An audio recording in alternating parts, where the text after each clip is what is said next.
If he could turn back time, if he could find a way, he'd go back all the way to Nightstone and he'd stay. He didn't know that everyone was alive. He didn't know the town would once again thrive. He ran away when he thought all hope was gone, and now he's in Neverwinter, drunk and alone. Poor Mendel, you were not a coward.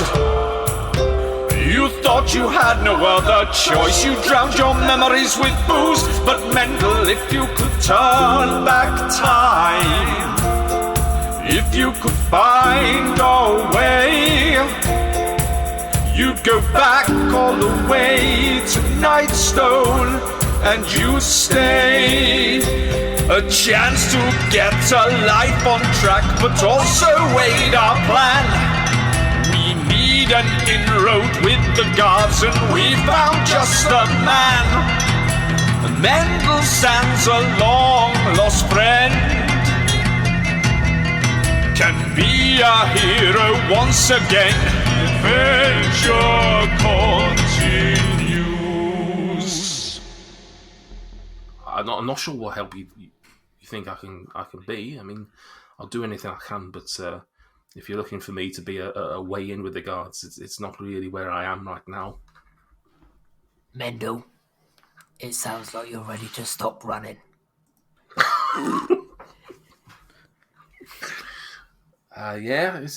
Hopefully. A wise man once said to me, you should stop running and go home, or something along those lines, and it's probably something I should be considering. Yeah. Krill sort of puts his hand out for like a high five, and you sort of see a very sort of going through the motions high five. Like, he does it without any there's no, like, rather than someone giving you a proper big smack on the hand, it's sort of like just doing it just to get it over and done with. Yeah, Krill just nods his way through the whole thing. We've all been there. It's really not awkward at all. It is. Roll insight. Oh, 17. That's not bad. Yeah, you absolutely recognise it's awkward. Wish I'd rolled worse. To be fair. Yeah. You mentioned the guards. What's the problem? What do you know? What's cracking? We just know that there's a man that we met. His son, we believe, was arrested by the guards and then found dead. His girlfriend was targeted by the guards, and that one of the guards has a weapon that does not belong to him that we want to return to its rightful owner. All of this conversation is happening at the bar, by the way. I don't think you guys have walked away from the bar necessarily. Oh no, loud as well. Yeah. As you're saying this out loud, he looks over to Claire. Say it properly. He looks over to Claire, and she sort of catches his eye, and they look at each other, and they're sort of like a little nod to each other, and he says, "You told them about him, then, yeah? Yeah, I know what you're on about. I don't know the fella. I've not mixed. I've not gotten in any troubles with him, but he's up at the. If the fella you're talking about, I've seen him walking around with this glaive. Is it Rocky Sanderson? Is it? Is that the name? That's the name I've heard, and he knocks about with the Lord Protector. Yeah. He's like I say, I've not crossed him, but I've not heard good things, to be honest. Probably going to kill him, to be honest with you, Mendel. I mean, I'm not sure. I know I'm not a guard anymore, but I'm not sure you should be telling me that. It's I might not be a guard in uniform, but I'm a guard in heart. So am I. That's what I'm going to. Oh, you served, have you? He's a bad person, Mendel. He's a bad person. Listen, it's bad. There's lots of bad people out there, but the guy's a guy. He's works for the Lord Protector. Mm-hmm. What being makes a guard, you think? Being a guard doesn't protect you from being a bad person. No. Oh gosh, no. And that's not what I'm saying. I'm just saying you're just gonna go up to the Lord Protector's house and just smash in his guard. Is that what you're saying? Potentially, that is how. I mean, it might unfold. Yeah, it could happen that way, but I'm envisaging something involving more subterfuge and something more directly involving you in a guard's uniform. Not like that. And I'd rather not have to murder a man in cold blood, because that would make me as bad as he is. But well, not against the idea. Strictly. No. But I feel like the glaive is selling it a lot. It's a good looking glaive, to be fair. It is. Are you aware of the concept of dibs? No, I wasn't looking to take the glaive by any means. You think that a man who's been drinking for 30 days straight, running from his demons, wants a big old fucking giant axe thing? No. Probably not best I have any weapons at the moment. Not a butter knife. Oh, I could probably handle a butter knife here, to be fair. Right, this is what I think we should do, Mendel. I think you should finish off your drinking for the evening. I think you should go and get a good night's sleep. It's the morning. Wow. I think we've all had enough to drink. Listen, I'll tell you what, have another 13 hours of drinking and then we'll wake up tomorrow. Right as rain. Right. I think you should take yourself up to the guard's tower. Have a bit of a wash, get the smell of booze off you. I can't go to the guard's tower. I'm not a guard. I keep telling you. What would you do? Right. Just let people in. You go to the guard's tower and you present yourself as a man looking for work. You explain, you talk through your CV. You explain that you were a personal guard of the Lady Nandar in Nightstone. You can put me down as a reference if you need to. I probably wouldn't do that.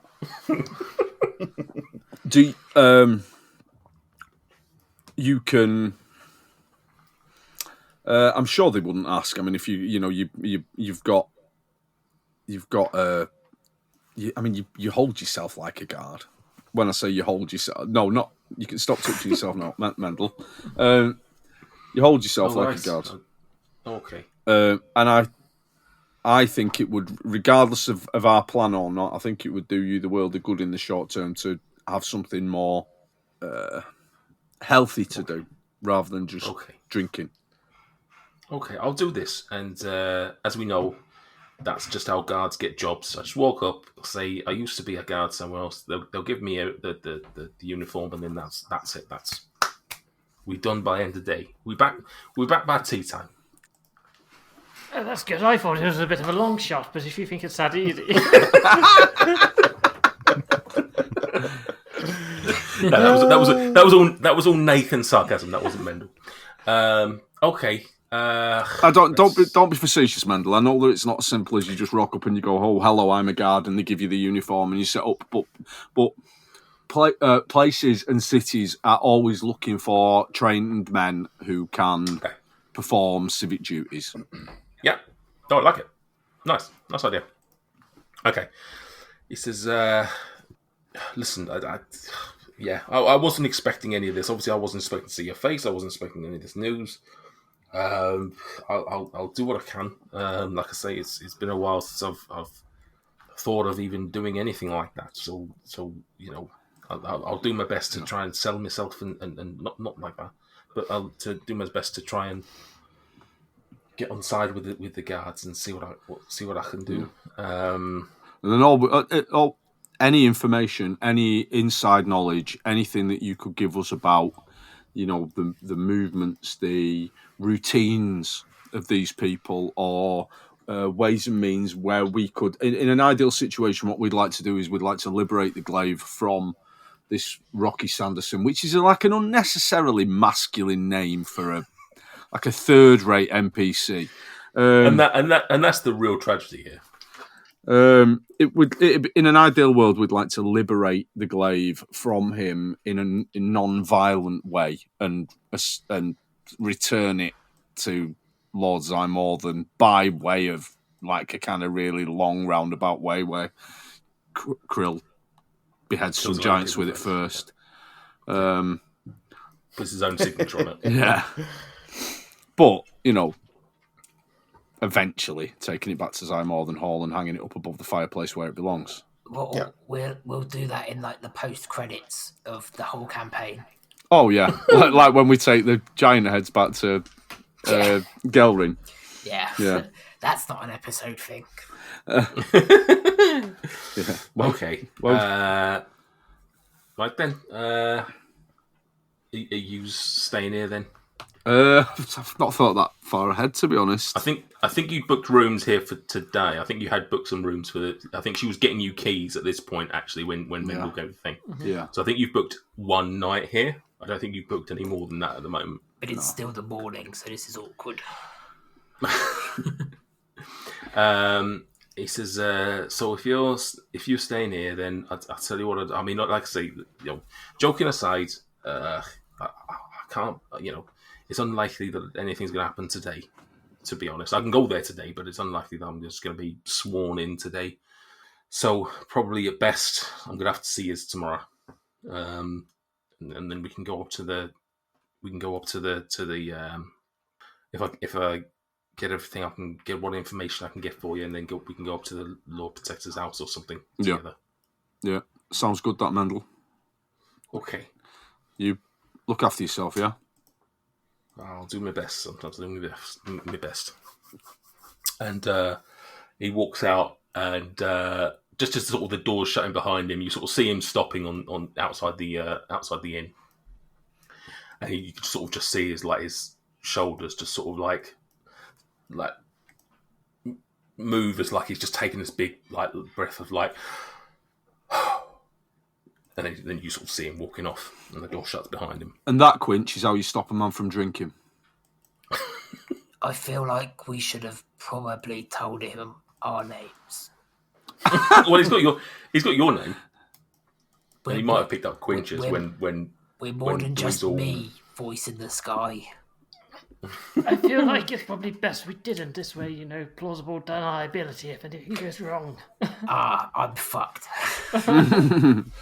Okay, so he's gone off to, as you say, eventually to essentially even try and enroll in the guards, get on board with them, get some information from them, do whatever he can to essentially help you infiltrate the Lord Protector's house, I guess, or do whatever you can to necessarily, do things in a talky way, not in a fighty way. Because that sounds like us. You are now in the Turtle and Hen again on your own. You were about to head on out, to be honest. I think, or the plan was potentially to go out fairly soon, but. Having had this conversation, having had all this, what are your plans now that you're in town? Obviously, like I say, it's unlikely he's going to run there and 10 minutes later come back and be able to give you the answers you need. But is there anything you wish to do whilst you are in town? If I recall, you very quickly dropped by Yockers and didn't have enough money to be able to do anything. So there's no point searching him out again because nothing's changed since then. Is there anything else you would like to do in town? Neverwinter is a very large city. Is it famous for anything? Flowers. Flowers, apparently. I didn't know that. If that's true, then fair crack. Neverwinter, historically, is a city which was... it was burned to the ground from Mount Hottenau, I think it was Hottenau. And it's a city very much in the rebuild stage. It's thriving. It's doing very, very well for itself by considering that. But it is a bit of a...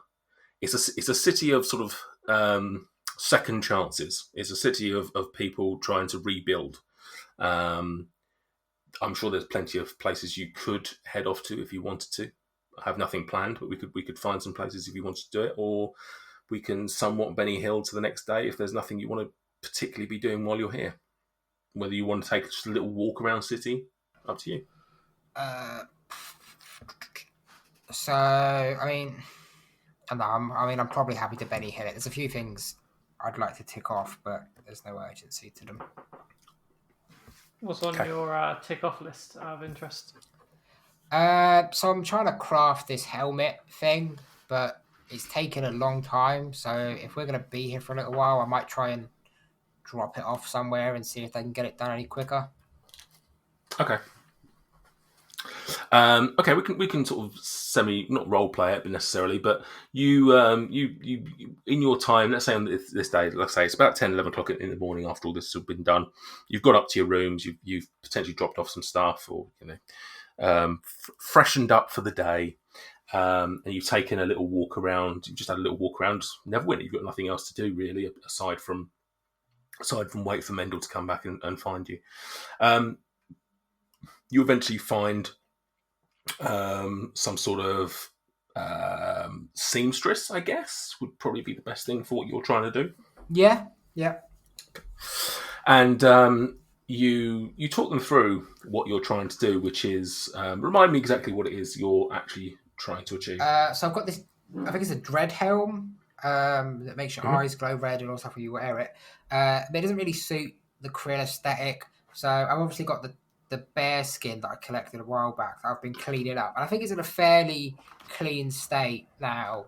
But I don't want to start cutting into it and waste material and stuff like that. So I'm really conscious that if I do some bad rolls on my next sort of crafting checks, I could end up just wasting the whole material. So to avoid that, I'm gonna try and hand it over to a professional, because it seems like we're gonna be here for at least a few days, and I can't imagine it's much work. Okay. All right. So you find this seamstress, and they look over it, and you get some very odd glances, because no one's ever really, most people that come in here are more likely to be requesting some fine garments, or perhaps repairing some other some just normal day-to-day wear. So for someone to come in and go, look, can you attach this dead bear to this helmet? There's a bit of a not reluctance by any means, but just of a resistance of, I don't know, I've never even tried anything like this. This is a bizarre thing to do. Eventually, though, they have a little think about it, and they say, "Yeah, we can possibly do that. It will take us a few hours, but we certainly could fashion something up for you by the end of the day. It will be looking at it. You've already got. Is there anything you want? Anything you want to do with the actual bear itself? As in, do you want that tidied up and everything? Yeah, just the full works. Okay. It will cost you 1 gold piece to get this all tidied up and then attached to the helmet. I pay the gold piece. Krill hides the fact that that's a hell of a lot cheaper than he thought it would be. 100 quid. Yeah. Not it's pretty cheap, but Yeah. If she does a good job, I'll tip her. Okay. Is Krill turning into a furry? That does seem to be what's happening, yeah. He's really hoping his wild magic allows him to turn into that bear. It's going to be terrifying, and people are going to be really, really scared of Krill. They are furries as well, to be fair. I'm not here to judge. Society will do that for me, but I just this coming from the man that does have a furry costume. Yeah. Well, I think the phrase is game recognises game. Okay, so you do that, and the lady says, "Oh yeah, if you come back a few hours from now, hopefully I'll have sorted that out for you." So you leave that to her, and you set off around the rest of the town. Anything else anyone wants to do in particular? I would have made some puns about game and bunnies and stuff, but the moment's passed. But you thought you'd mention it anyway, yeah? I just want people to respect me. Is that MJ or Quinch? Hang on, I've got some messages coming in from the lads. Yeah, go on, read one out. We're all very proud of you. Swell. Okay, anything aside from noting the comments that we didn't make? Roll me, if not, roll me a perception. Anybody? Everybody? Everybody. 12. Everybody. Oh, 11. Oh dear. A classic Quinch roll there. 25. 5. Okay, so we've got a 12 and a 5. Anyone beating a 12? No. Yeah, unnatural 20. Oh, lovely. Nice. Dab of many eyes over here. Doesn't work. Devil, as you're walking around, and it's possibly because of your history that this stands out to you more, or you're the first to notice it. But as you're walking around, you see it once and don't really pay much attention to it. Then you see it a second time, think that's odd. You see it over a few times, and you see graffiti. Not necessarily big, like standout places by any means. It's not like it's things that are scrawled across the huge side of a building or anything like that. But you just see sort of little, I think perhaps thinking about like Thieves' Cant and like how, that's represented. You just see these occasional little spots of these things written around. And it's 3 words, and it says, "Never winter deserves better." Yeah. And it's just not repetitive, but the same 3 words repeated in different handwriting. Like it's clearly not one artist. It's just randomly scrawled in random places. It sounds to me like we're about to lead an uprising. Okay. I point it out to everyone else as well. Can you all? Okay. Once you've done that, can you all roll me an intelligence? Yeah. Yeah. Easy. We're not the clown. Greg and Davov can roll me that at advantage. Nice. That's what I want to hear. A natty 1, no modifier. What was that, Mike? I have just closed my beyond, so bear with me. I rolled 16. Based on my 1, can you tell me what I figure out? You figure out that those are definitely words. Dweezil got a natural 3, so... You recognise those are 3 words. Oh. Yeah, Krill and Dweezil just stand there nodding at these words. Greg gets a 17. Oh. So Dabov got a 16, I think. And Yeah, 16. Both of you... 14. 14. Thank you, Greg. Both of you remember that Rufflecopter's last 3 words in this world were "Never winter deserves better." Oh, yeah. We don't like Rufflecopter. No, we do like Rufflecopter. No, we don't. We don't like him now because he's dead. Like Rest he's in not. peace. Yeah. But yeah, so you notice that. Greg, roll me as you carry on walking around the city, and perhaps you start talking about those things, and now that Dabble's pointed them out, the rest of you start seeing these little bits of graffiti all around. Greg, I wouldn't. Is there any other markings or symbolism attached to it that might suggest a particular organisation or group that were responsible for this? Roll me an investigation. I assume you go up to one of them and have a quick look. Yeah. Roll me at advantage. Oh, good. 12. I got 11 12. and a natural 1, so we'll take the 12. Yeah, let's take this one. You look, and there's certainly nothing you can see, nothing that stands out. There's no. It's literally the graffiti is 3 words long. There's no symbol after it or before it, anything like that. There's certainly no adornments. Whether or not there's anything hidden within those words, or any other significant meanings to them, you certainly wouldn't be able to tell. But yeah. How high off the ground is the graffiti, Dweezil? I mean, why don't you use your own eyes rather than... Quinch walks over to where Dweezil is. Okay. This one in particular is about 3 foot off the ground. Remind me how tall Rufflecopter was? He was a dwarf, so he would have been probably about 3 foot or something like that. I think dwarves are. Have any of you noticed this graffiti being taller than 3 feet or so? Yes, they would have, yeah. Varying various heights. This graffiti is... I mean, the city's not exactly littered with it. It's not like it's at every single turn that you see it. But you've seen it, now that you've noticed it, you've seen it fairly regularly. and it's in all different spots and different heights and different places and different handwriting and different styles. Like it's just like a common message. Essentially, it seems to be like some sort of motto that seems to be doing the rounds. It's trending worldwide. This is the callings of an oppressed society. Yeah, I would agree. Quinch, well, I mean, you put that quite well, quite succinctly. Astutely, Yeah. One might suggest.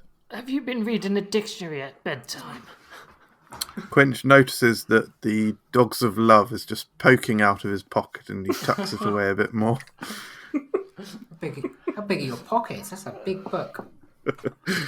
I left it in the wash. It's probably why you got a leak. You carry on walking around the city, and Greg, all of a sudden, you get like just sort of a sense of something off to your right, like an alley. There's like an alleyway off to your right, and as you're sort of crossing past, you just sort of something stops you. As you look down, it's a fairly non-distinct alleyway. Nothing about it stands out by any means, but you just get a sense something interesting is down there. Would you like to go down? I would love to go down there. Just stop in my tracks, turn, look down the alleyway, start walking down it. Are you telling the rest, or are you just sort of like... I think I'll just wander off on my Greg own. Mill's And then, day out. Greg Mill's day out. They'll just look around, see I'm not there, and be like, where the fuck's Greg gone? Okay.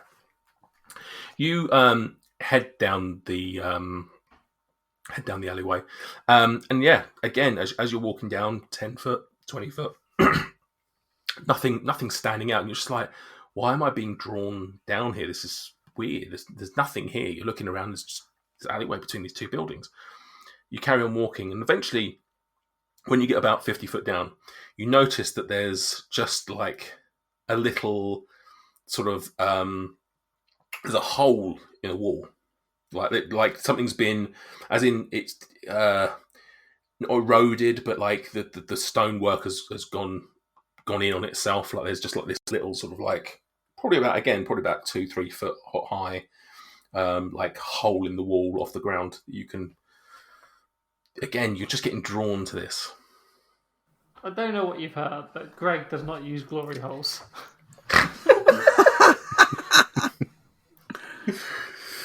Well, either side of them. Well, yeah. Again, it's entirely up to you whether you want to Can I do an insight check enter the on hole. it? Okay. Or investigation? Roll me an investigation. What would you say Greg is physically doing to investigate? Is he just sort of crouching down and looking through? Is it just like? Does it look like it's naturally No, this no, it doesn't look like it's naturally occurred. Yeah. You can tell that much for free. But it's certainly big enough to fit a person through if they wanted to, crouch down and get under it.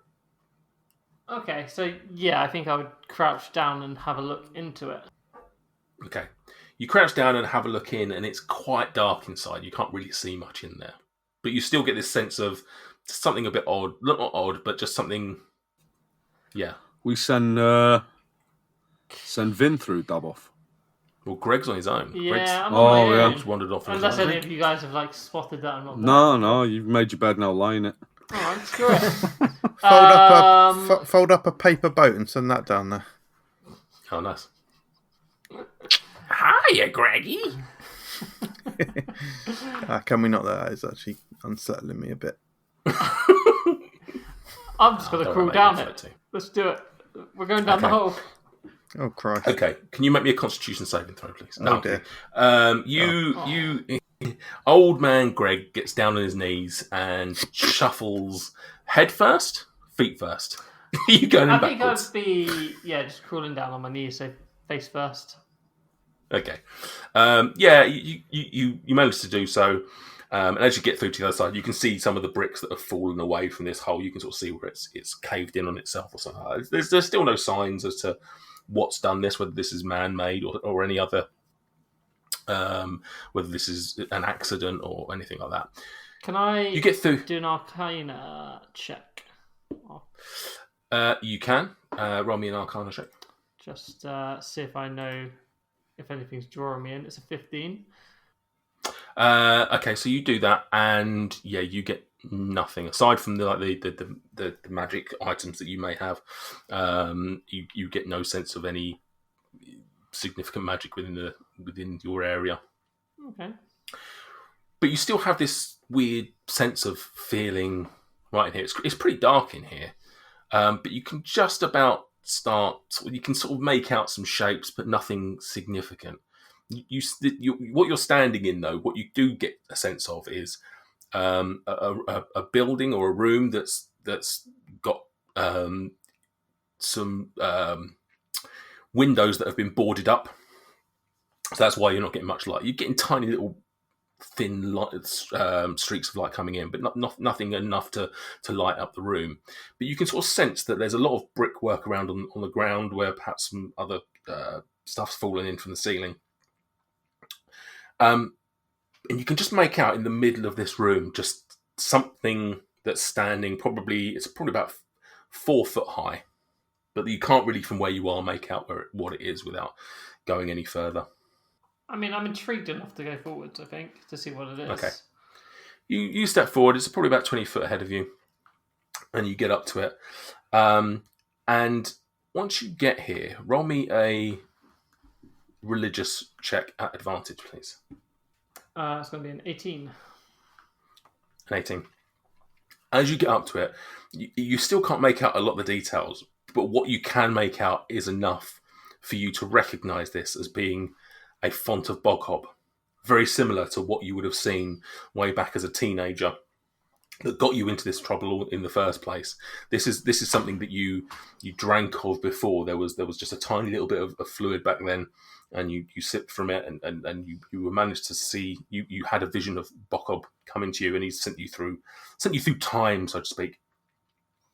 And this is it, and you suddenly, as you're here and you recognise it, you just get this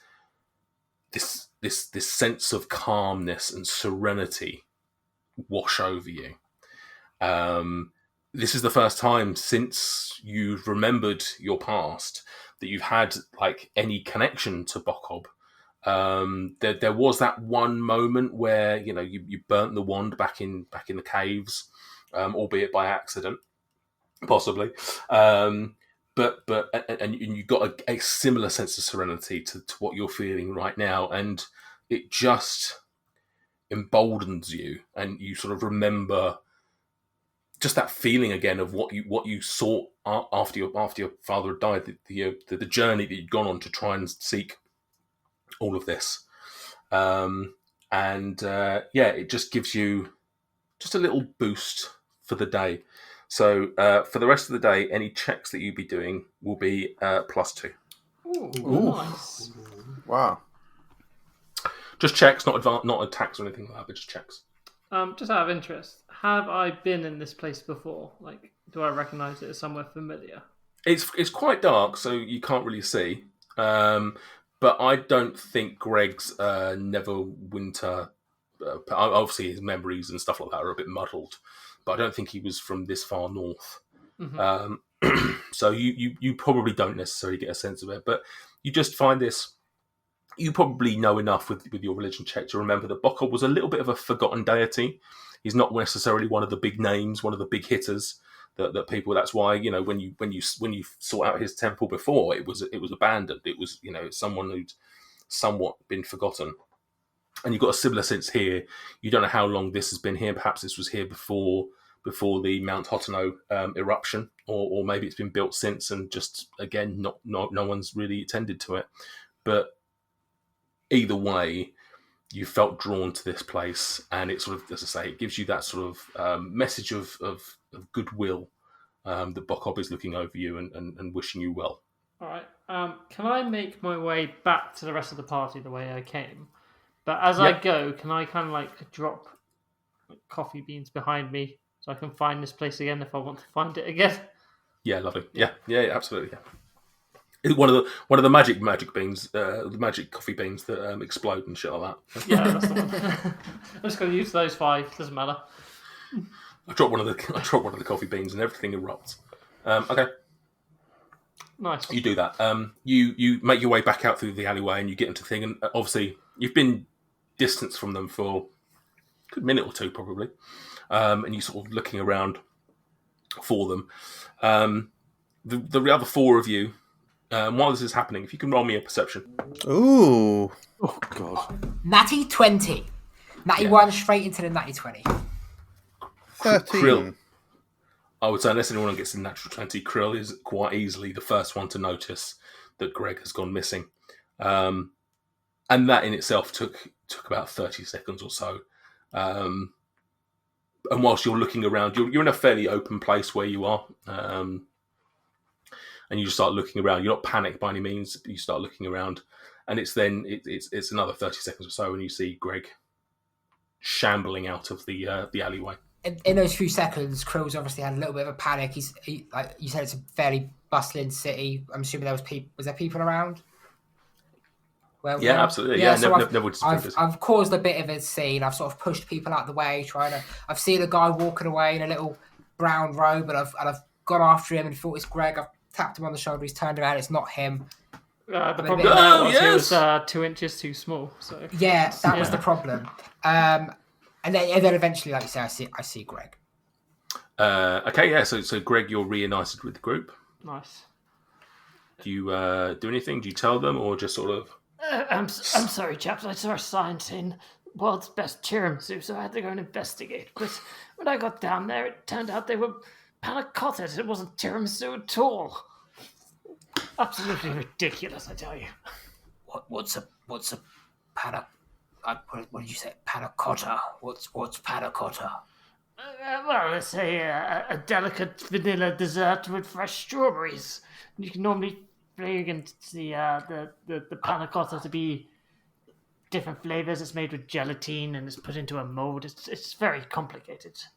I'll be honest, Greg. That sounds better than a tiramisu. Yes, well, you leaving this party also sounds great, but you don't hear me going on about it. That wasn't very nice. Okay. You all you carry on walking around the town. You see the city. I keep saying town, it's a city. You keep heading around the city and you see some wonderful sights, taking some good food and things like that. And whilst there's obviously bigger things for you to worry about, it's sort of nice to have a bit of a downtime almost. City break. Yeah, Richard Ayoade's out here doing 48 hours in Neverwinter or something like that. It's just you're just chilling out. That's an old reference because he doesn't present that show anymore anyway. So, Who does? It's what's his name? I don't know. What's his name? He's very right wing and he loves it. I know that much. I can't think what his bloody name is. Anyway. Joe Lycett. There we go, Joe Lycett. Absolute brain fart. Okay. Gets to early evening, and Krill decides that he hasn't pestered this vendor for a while. So decides to head back. Why are you putting words in my mouth? Well, I'm just saying. I know that when you ask somebody to make something for you, you like to return it. Oh yeah, I'm fucking itching like a crackhead to go disturb this woman. Oh, Pasta is the absolute kindest. You head back, and she presents you with your bare helm of Dread. Dread, yeah. Yeah. She's managed to clean up the fur a little bit. It was a bit manky when you handed it over, but she's managed to clean that up, cut or trim away a few more of the bits, and tied it up, and it looks and it looks pretty impressive compared to what you left her with. And you try it on. Yeah. Doesn't fit. She says, "Oh, sorry, this is the other one that I was asked to do earlier today. I'll get your one." No, so you put it on. As you put it on, your eyes turn red, as is the thing with a dread helm, and you turn around to the group, and they can see this impressive thing. You now have advantage on intimidation rolls whilst in combat, whilst wearing this. Wow, What nice. about- so outside of combat, no advantage on intimidation. No, sorry. Sorry, I don't know why I said in combat, but yeah. You have advantage on whilst wearing it, you have advantage on intimidation. Thank you for the clarification. Yeah, no, it's dead cool. I take it back off. And so, don't be scared, guys. It's just me. Yeah. They look terrified. Yeah. we weren't looking. Oh, that looks really cool and intimidating. Nice one, Quill. Nice one, Krill. Cool. That's really cool. Nice one. I don't know what happened there, but I like it.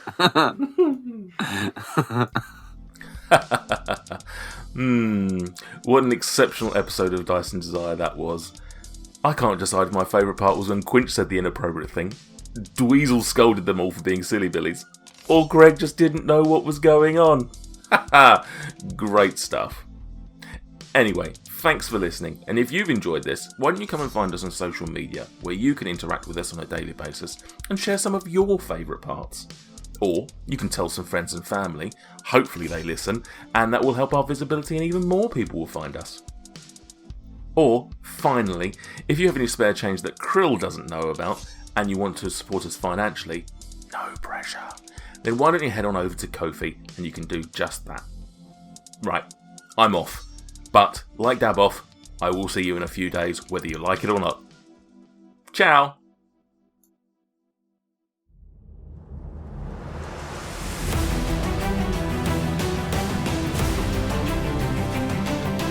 In a world besieged by darkness, torn apart by hatred, where the cruel, the wicked, and the heartless rule over all, Romancing the Dungeon is an epic tale of 4 legendary heroes who unite in the name of love, unity, and friendship to bring light and hope back into the world.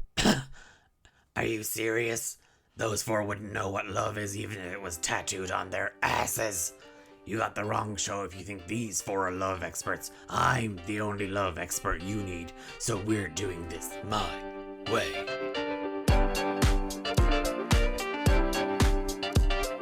If you desire romance, we got it. Ah, there's my favorite person. Morning. How you doing, Angel? Great.